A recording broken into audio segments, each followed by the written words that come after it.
when I'm talking with car people who are gearheads and nuts and bolts, I want the credentials. Tell me why you're awesome at this. Give me an idea of what it is that you are really into. Geek out for a minute.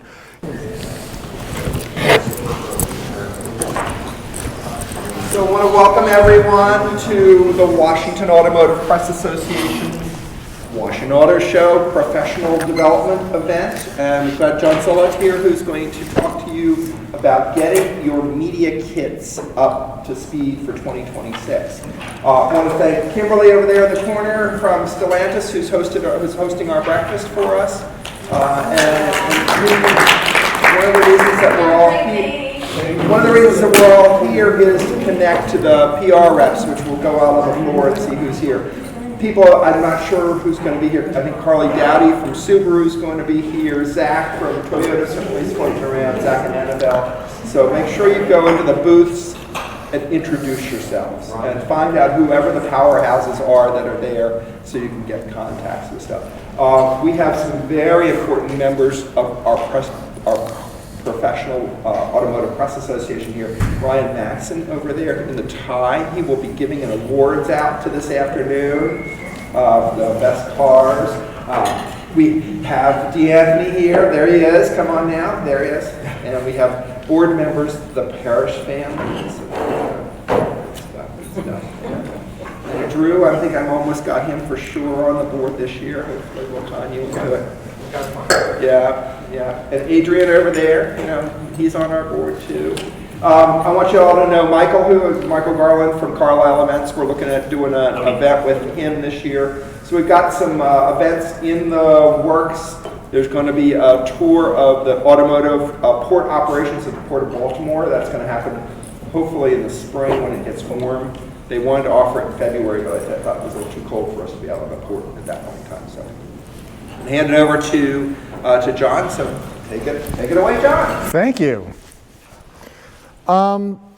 Really glad to be here with you guys today. And before I walk through what I want to talk about today, which is really how to build a great media kit and what to do with that media kit once it's where it needs to be, I want you guys to know that everything I'm saying today, obviously we're recording this, which is great, but I'm reading off of a slide deck that I drafted, and it has pretty much everything that I'm going to say in that deck, so don't feel like you have to be studiously taking notes the whole time.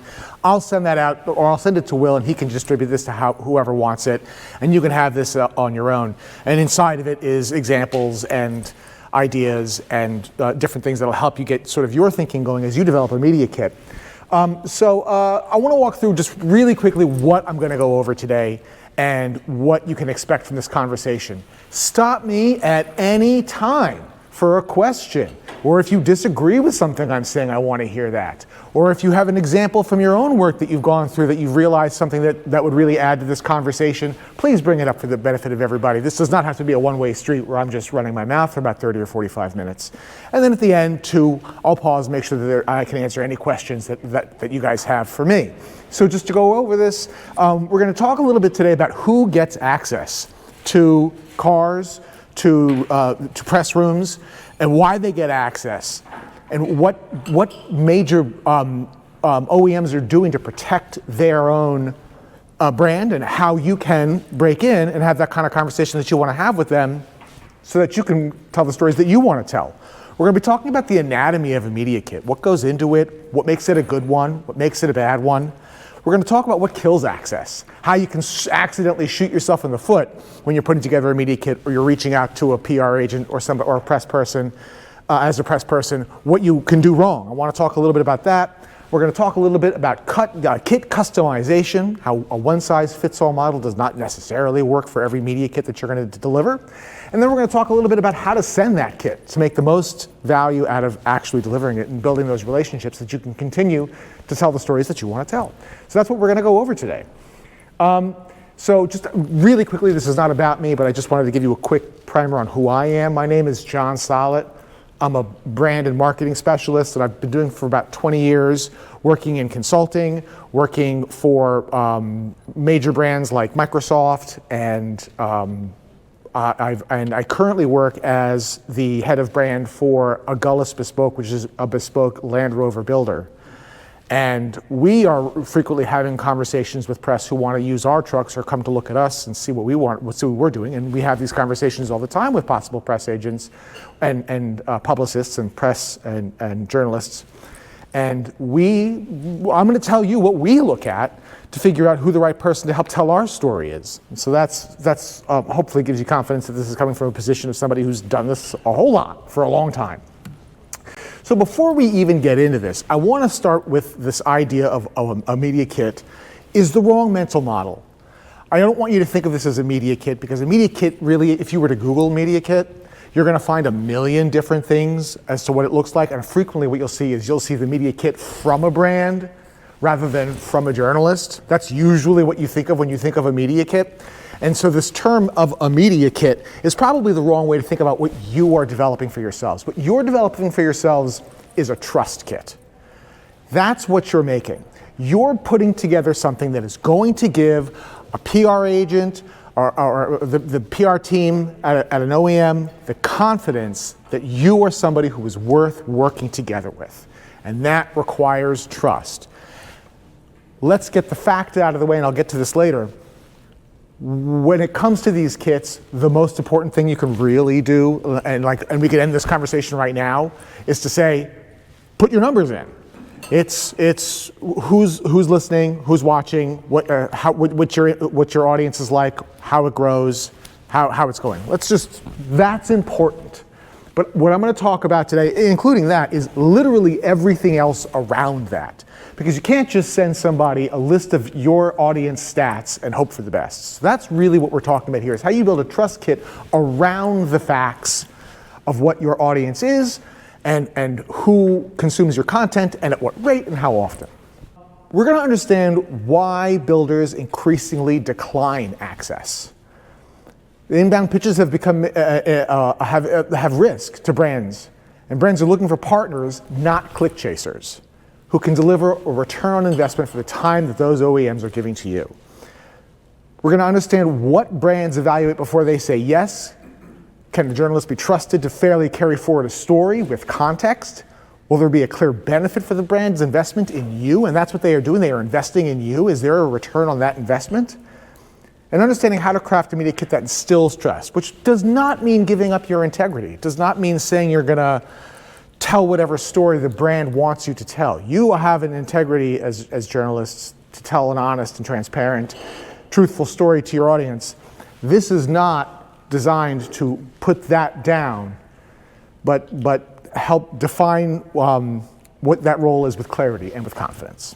So how do automotive brands decide who gets access? I'm going to tell you right now, automotive brands grant access based on a mix of things. They're basing it off of credibility, audience relevance, prior coverage quality, professionalism, return on investment, and the question that they're asking themselves is, will this person or will this organization thoughtfully represent the brand and its values? That's what it is.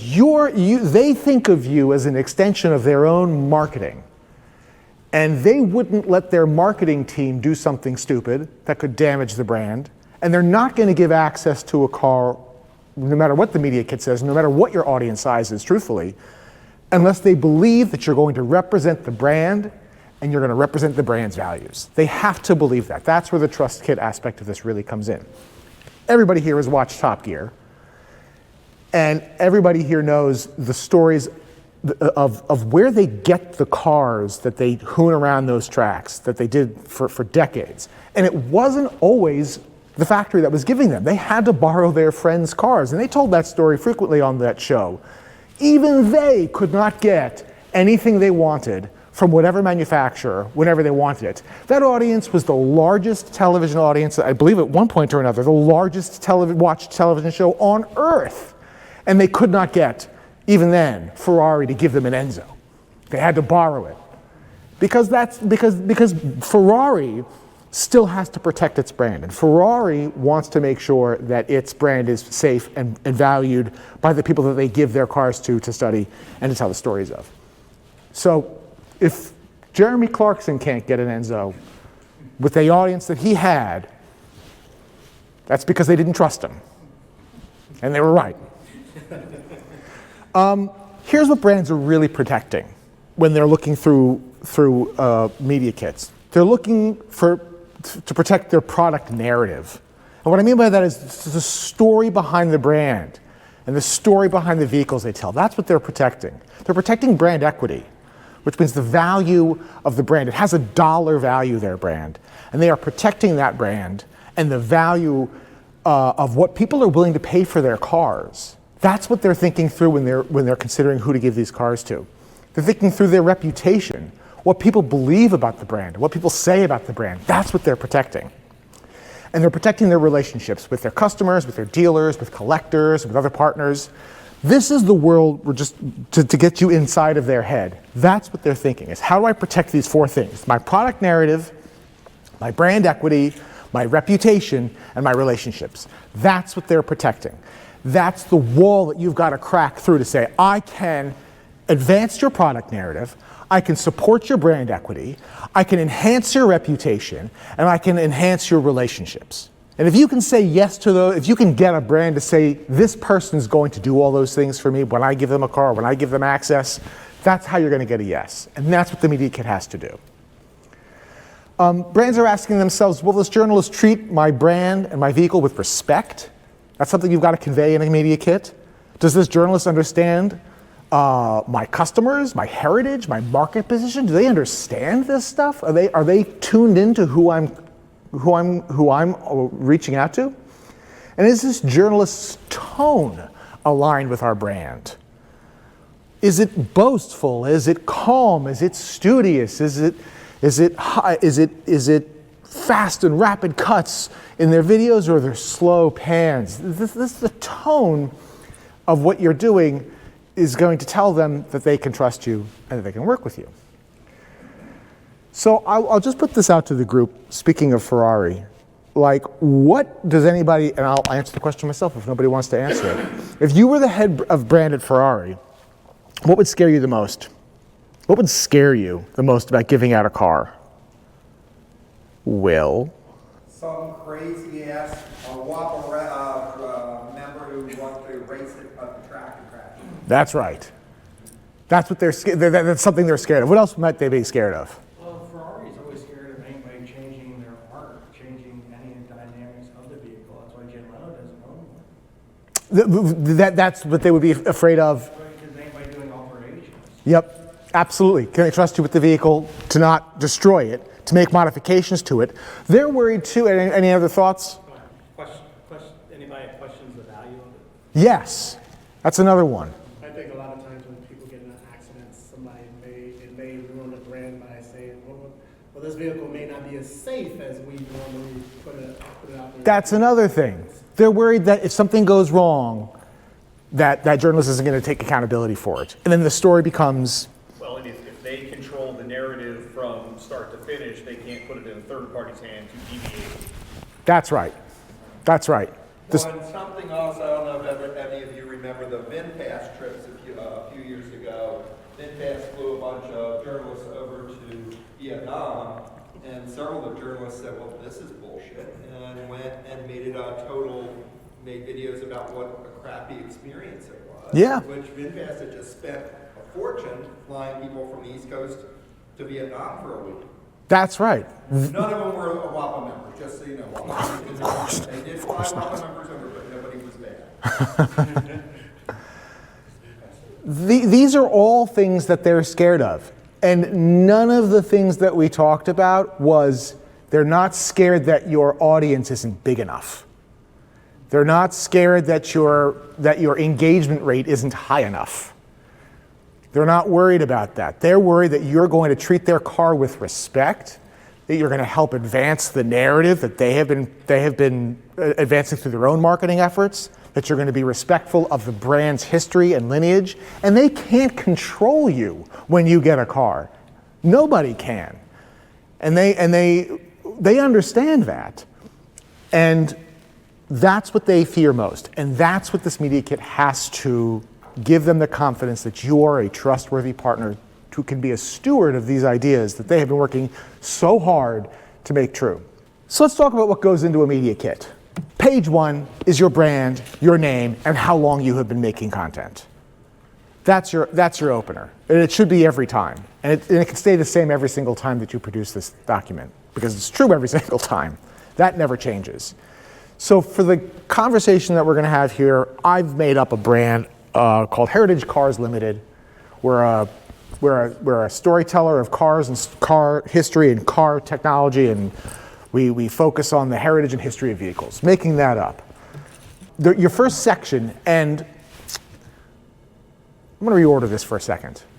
What we're talking about here is a document or a web page, but it's not a lot. If it were a PDF, it's at most 2 pages. And if it's a web page, it's something you can scroll through with a few scrolls. That's it. That's all this is. And so everything that we talk about should fit in to about 2-page PDF or a small dedicated web page that just talks about you and the brand. The first thing is we're going to be talking about in this section, section 1 right at the top, is the purpose and editorial intent of what it is that you do. The goal here is to show professionalism and legitimacy right off the bat. It's going to include what kinds of stories you tell, what you don't do, and what matters to you, almost like your philosophy. So I've broken it down into, you can have your editorial approach, the kinds of stories you tell, what we don't do. For example, we don't participate in stunts, we don't do gimmicks or hype cycles, and we don't do click-driven coverage. We avoid sponsored content, or we don't compromise editorial independence, or we don't rely on exaggeration. What you don't do is as valuable as what you do. And listing it here, I think, is really valuable. And then the philosophy, the sort of what matters to you. Making that statement that really sort of represents, it's almost like an elevator pitch. I'm going to read you the one that I created for Heritage Limited. I wrote, cars are cultural artifacts. They reflect values, identity, and intent. At their best, we believe cars tell stories about the most human of endeavors, problem solving. We approach automotive journalism with the same seriousness as architecture or industrial design, guided by the belief that the most meaningful stories are the ones that endure. Made it up for this fake company. But I'm planting myself. This is what I stand for. This is why I'm doing this. It doesn't matter what it is that you say in that. Be honest, say what it is that you do, but say it so that they know, whoever's reading this knows what it is that who you are. Section 2, this is the segue into who you are. I want to hear your background. Where do you come from? You know, what informs your way of seeing the world? It's kind of like a bio. It's kind of like a sort of a mix of what you stand for too. But the idea here is really just to establish authority, professional background, publications you contribute to, years covering your specific niche. You list your WAPA membership here in this section. The third section is, and this isn't necessary, but I think it's really valuable, is pitch the story. This is what I want to do. This is the story I want to tell. Be clear. That's the goal here, is to create a clear and concise description of what it is that you want to accomplish, or what story you want to tell, or why you want this car to begin with. This is customized every single time you send it out. Or at least for every single kind of story you want to tell. It's customized for that. It's what the story's about, how it will be told, and where it will be shared. For example, I created a fake story called Designed to be Used. With access to the vehicle, we would produce a concise editorial story examining how the car is intended to be used, not just how it performs. The focus would be on design, intent, materials, and engineering choices. Captured through still photography and short film, emphasizing real interactions, historical context. The finished piece will be published on these following channels. This is where I'm going to publish it, and this is how I'm going to distribute it. Really, really helpful for decision makers to know what you're planning on doing and where it's going to go in its own section.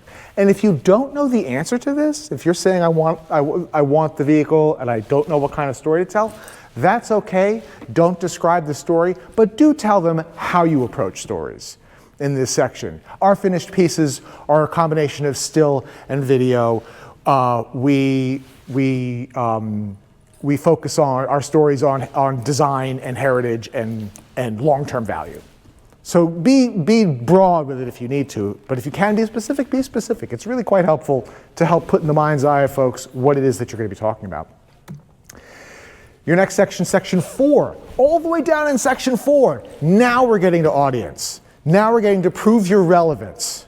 Now is where you talk about the scale of your audience and who they are, audience data, audience characteristics, engagement habits. This is where this goes. I don't want to downplay it because it's section 4 is so low. This really should be highlighted in a box if you're designing a document or if you have a web page. This should be the brightest thing that you have there is your audience. I just don't put it at the top because I really want somebody to read my story before they get there. And if all they want to do is read my stats, great. Look at my numbers, look at my engagement statistics, and you can find it really easily on my document or on my web page. But it's not the top of the page. I really want to give people a chance to meet me and get to know me and understand my ideas and my philosophy before they get into this stuff. So just as a refresher here of some of the things you could say, you could talk a little bit about that audience. Our audience is narrow. It's not broad by design. There's always a way to talk around the fact that you might have a small audience. Oh, it's designed to be small. It's a very intimate group of people who are very close and connected, and we have conversations about these vehicles. And it's not about size or scale for us. It's about relevance for us, or however you want to sort of dance around it if you don't have a large audience. If you have a large audience, great. A little bit about who they are. They're builders, they're engineers. This is for my Heritage Limited. They're builders, they're engineers, they're designers, they're collectors. Many maintain or restore their own vehicles. This is an audience that makes considered purchase decisions, and that's why they're really valuable for communications via press. On my Heritage Limited, I would imagine that my audience is disproportionately composed of high net worth owners. I would say that perhaps we have a strong reputation among professionals in design and engineering about my audience. I would say my audience is global, but concentrated in North America and Western Europe. That's where they are. And then let's just tick off a couple of those engagement and consumption stats that I think are really important to include in all of these. Average time spent on your article is a great one. How long people are actually consuming your content. Completion rate on long form content. Really valuable to know that one. Repeat visitor rate, really valuable to know that. Growth over time. We went from 10,000 followers to 25,000 followers in 3 months is a really interesting thing. I'd rather somebody say to me, I went from 500 followers to 2,500 followers after one really cool piece of content than somebody saying I've got 25,000 followers. Because okay, you've hooked them. You had a hit. Maybe you'll have another hit. That's great. Website visits per month, total newsletter subscribers is a really great one. Obviously, social media followers and social media engagement rate averages are really valuable. However you think you can best tell your story in probably 5 or 6 data points that cover your audience and their habits of consuming your content. That's in addition to, again, who they are, what you know about them, and the sort of background explanation of why this audience is valuable. Section 5, I have a recommendation here for editorial standards. This is sort of an optional section if you feel like you can fit it in or if it makes sense for your brand. But the idea here is to make brands feel safe. So here's where you're including your photography and your past work examples. This is a bit of resume. Your tone guardrails, how you contextualize cars, what you do. So your visual approach. My visual approach for Heritage Limited is our photography and film are documentary-led, not promotional. We favor natural light, real environments, and honest detail. Cars are shown as they exist rather than staged for effect. That's our style. That's our editorial standards. Our tone follows clear guardrails. We are reverent, curious, and critical when warranted. We don't choose clicks, controversy, or contrarian takes. That's our editorial tone. We focus on people, history, and intent, and then at least three examples of your work coming from a variety of different platforms. So one story perhaps that you wrote on your blog or in a newsletter that you sent out, an example of a video that you have produced or a podcast that you have produced, linking to your YouTube channel. And then if there's something, and I love it when I see this, is when somebody can link to something else that they wrote in a third platform. So here's this article that I wrote for this other magazine. And I get the sense, okay, this is somebody who's really involved in the community. They're not just out to sort of drive their own bottom line on a YouTube click farm here, that they are taken seriously by other journalists, they're taken seriously by other publications, and they can write, they can work with another group. You know what I mean? I love seeing that. Yeah, well. Now, is that an opportunity for our members to invite another member from another channel to come on their channel, what kind of stuff? 100%. 100%. Having that third person validation really is valuable. This is the last section, which I almost kind of think of as like a footer. Like this is just, it's almost like disclaimer language. Here's how we use the car. Here's where I'm going to store it, and the security that we do. Here's how I'm insured. Worth having in there. Just a line or two, somewhere hidden at the bottom with a little asterisk that says, I have insurance, the car is going to be kept in a garage, or anything like that. Yes? So, a number of our members are approved by the two fleet companies that are here in the Washington, D.C. area, Drive Shop and NAVS, and another fleet companies around the country. Is that something worth putting down that I have been approved for Yes. car, being able to borrow a car from XYZ companies? Yes. It's the idea here is to remove uncertainty and doubt about your ability to be a safe steward of a vehicle. So, saying that you're an approved or already authorized member of another group is really helpful in this situation. It's also good to put in here, if it's true, we don't take the cars on the track, we don't take the cars in the mud, we don't take the cars in the whatever. This is your fine print that says, I'm cool. Yeah. How beneficial would it be to add in there what your turnaround time is on content, so that you borrowed their car, 6 months later you put out content. You would tell them, hey, I try to put out content after I review the vehicle within 2 to 3 weeks or a week. I would put that in that story pitch section in section 3, where if either you have a story that you know you want to tell or a story that you want to be broad stroke because you don't have the details yet, I'd put it in there, but that the story was going to be told within the next 3 to 6 weeks or something like that. I think that's a great idea to put something like that. If you have that information and you feel confident that you can stand by that information so that you're not, bullshitting them. But yeah, that's where I would put that. And that's it. Those 6 sections. I'll repeat them again. The purpose and editorial intent.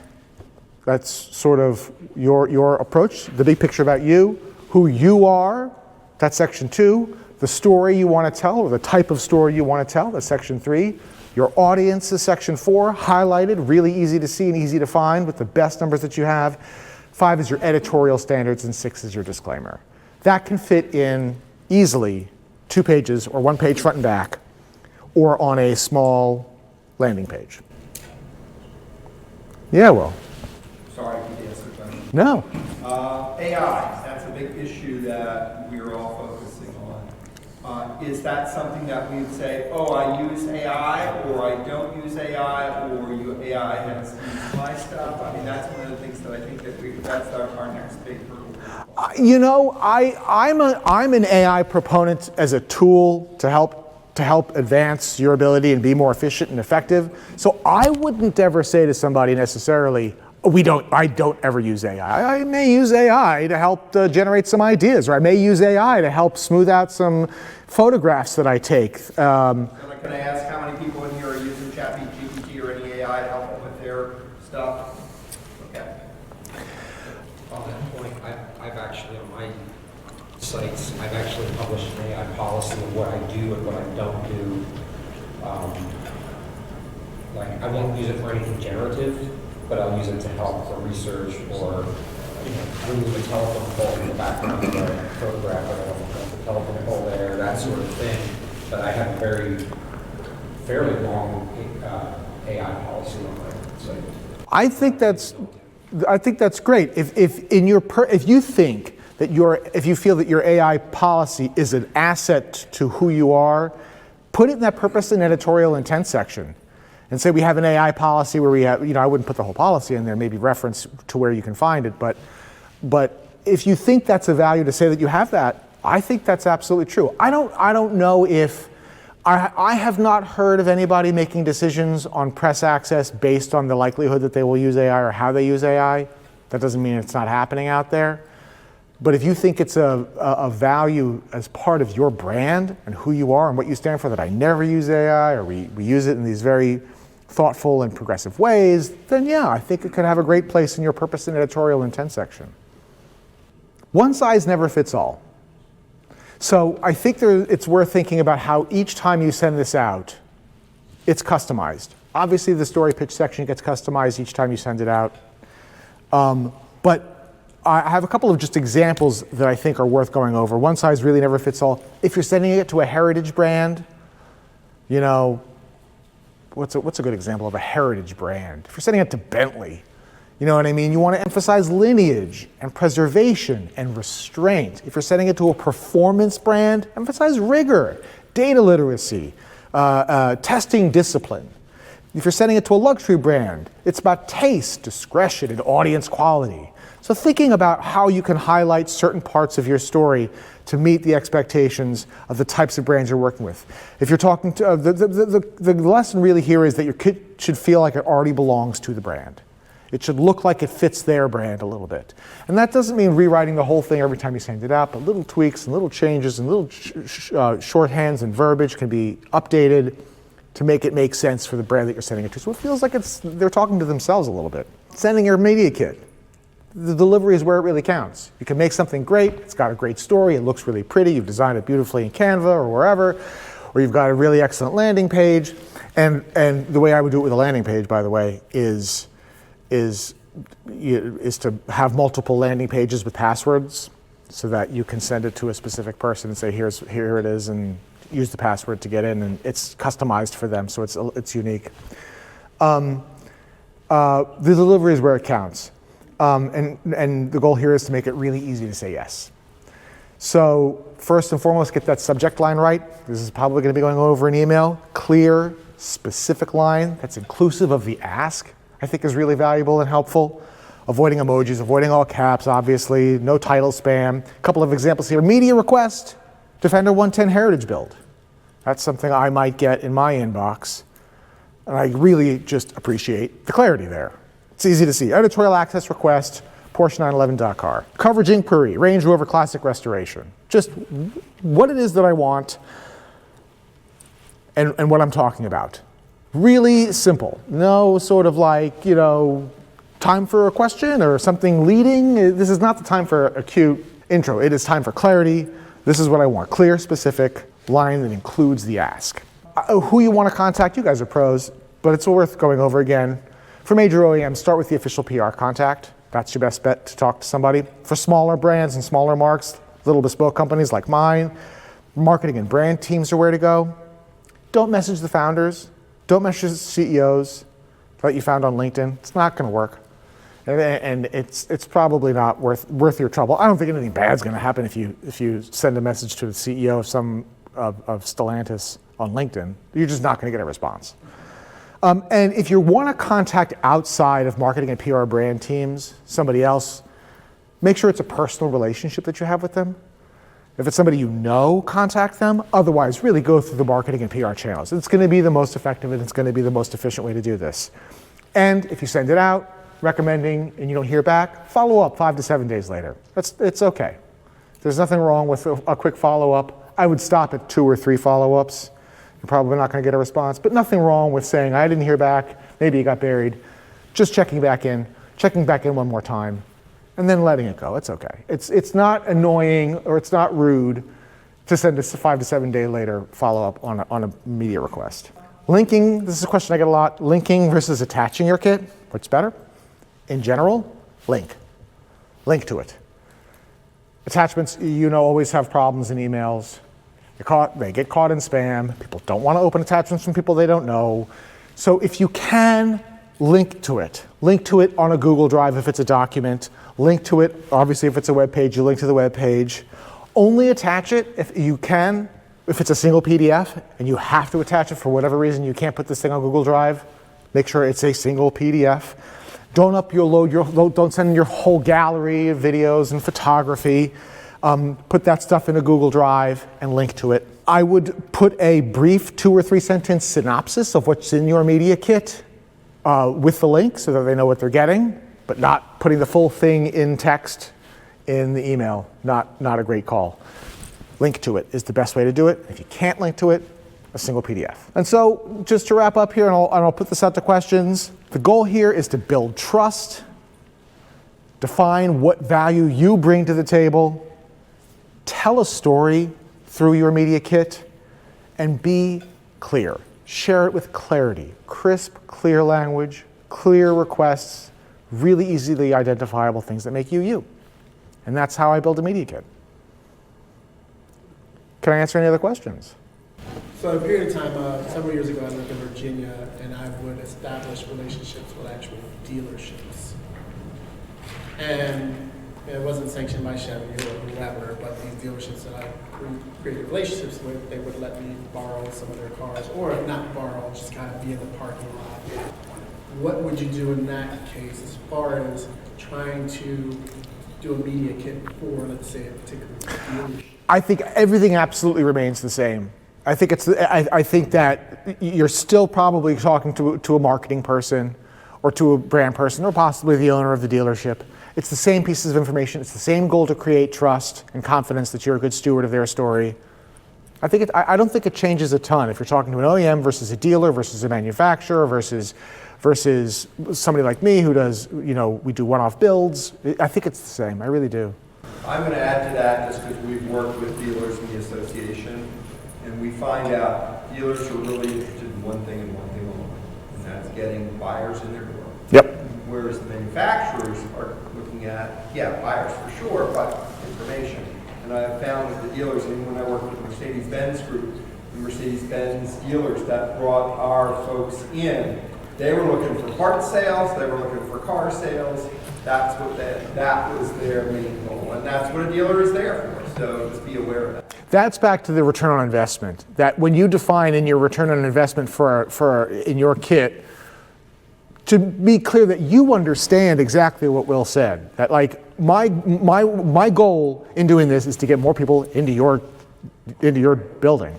And that's what I would do. I would always, at the beginning of, let's say, a video, I would say, here's the dealership. I would get kind of a close, maybe a drone flying look of their dealership. I would say the individual who I spoke with who allowed me to, use the vehicle, or the PR person, to just let them know that, hey, I'm letting you know that when I do this video, I'm going to make sure people know who allowed me to do this and to try to drive that business to them. Yeah, and not knowing your audience size or who's in your audience, I'm sure that's a value to them.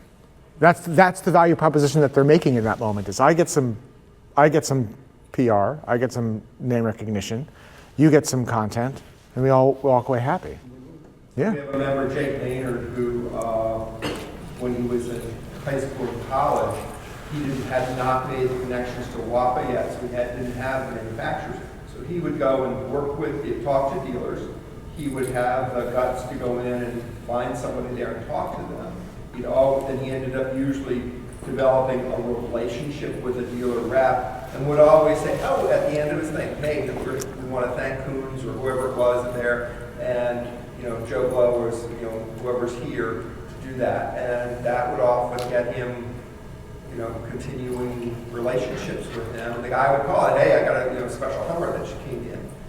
Because he that kind of stuff. And that's always an interesting thing because a lot of our members have started. I don't know about you, Matthew and Brian, how about you guys, how you started, but a lot of our members started basically just with their phones.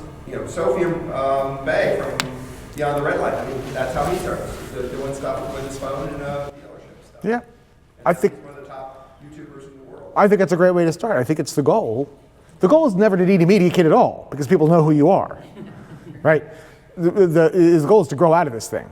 But as you're getting your foot in the door and as you're starting to define what it is that you do and you're requesting access without the relationships that you've had built for decades perhaps, this is a great way to go about it.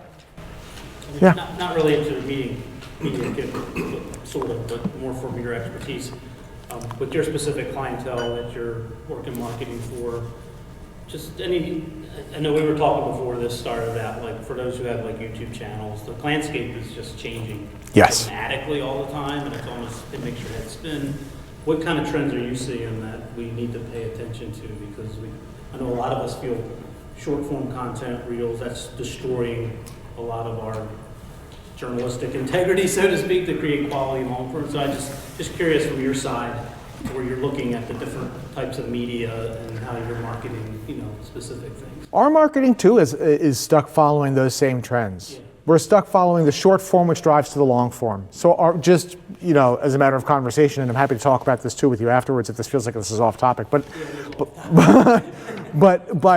we do a mix of content marketing strategy, targeting digital advertising, events, and short form content.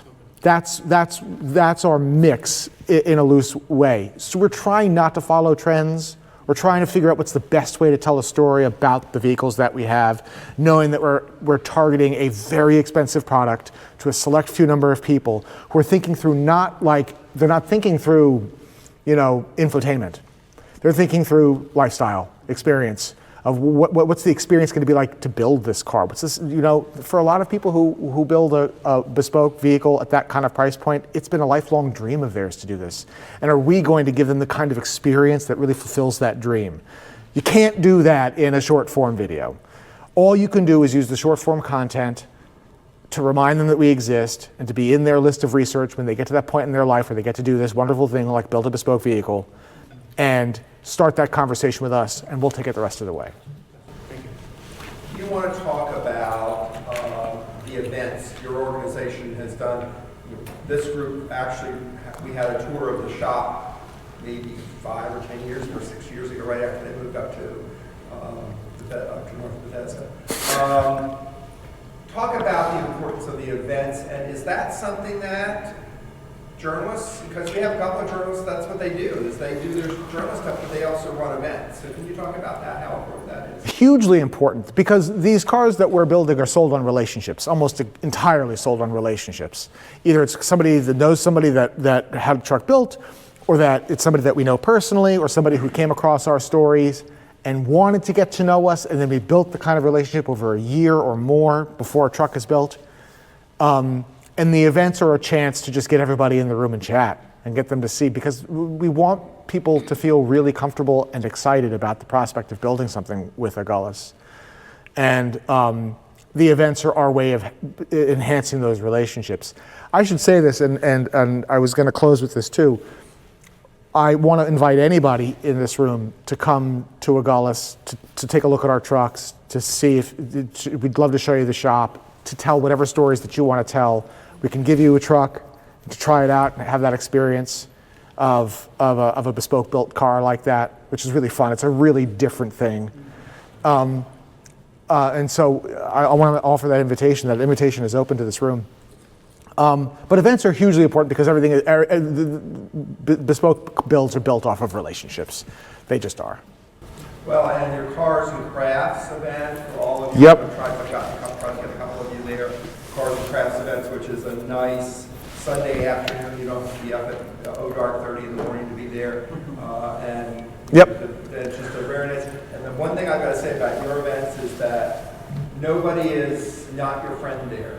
You might not know the person you're next to, but you start talking to them, it's like you've known them forever. And yeah. That's something I think that's different than I've experienced at other car gatherings, is that, oh yeah, I'm here with my fabulous car. It really is true, and I wish I could put my finger on what it is that we do or what we have done in order to create such a positive and social community of enthusiasts that come to our Cars and Crafts event. We also have our Cars and Kidneys, which is our annual charity event. We do, when a new truck is completed, we do a big reveal event. We attend the large Land Rover events up and down the East Coast, and we may go out west this year. But that's our event calendar. Is all designed around is really designed around two things. One, supporting the community that's in Washington, because Agulhas Bespoke is one side of our business. The other side of our business is called Independent Land Rover, and we are a service center for Land Rovers of all types. So we're also supporting that business as well through our events. The Bespoke build is its own beast. So when's your next party at the dealership? We are having a Super Bowl party. Okay. So and that invitation I think is going out on Wednesday. And if you're not signed up, go on to indlr.com, which is Independent Land Rover's website, and sign up for our email. We do an email called Field Journal, which is a bi-monthly stories from inside the shop and things you need to know about Land Rovers. And it's a real Land Rover enthusiast. It's pretty nerdy. It's a Land Rover enthusiast newsletter, but it's good. It's really good. And Are you looking for any contributors? yes, we are. Yeah. Who's doing your videos? Alfie Moore. We have a wonderful guy. He does our photography and our film on our website and our social. And his name is Alfie. And I was hoping he would come today, but he wasn't able to make it. So prior to coming here, I was looking around at some of the other larger outlets, and one thing that kind of struck me was that it seems like media kit has multiple definitions, because there are some media kits that I downloaded that just to look at to collect some best practices on 7, 8, 9 pages of PDF. But it seemed like they were also targeting for advertisers. Right, that's usually, when you talk about what a media kit is, that's usually what you're referring to, is it's not the thing. We want separate ones for that. We don't have a word for it yet. It's Trust Kit. But This is Trust Kit and the other one is... the other one's a media kit.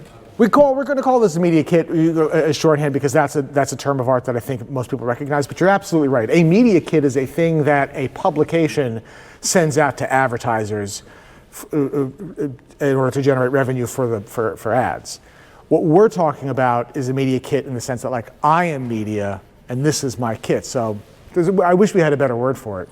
So I'm sure for a bunch of us in here, we're kind of rolling our own sites and potentially selling advertising as well. So Can we call it a Solit kit? Sure.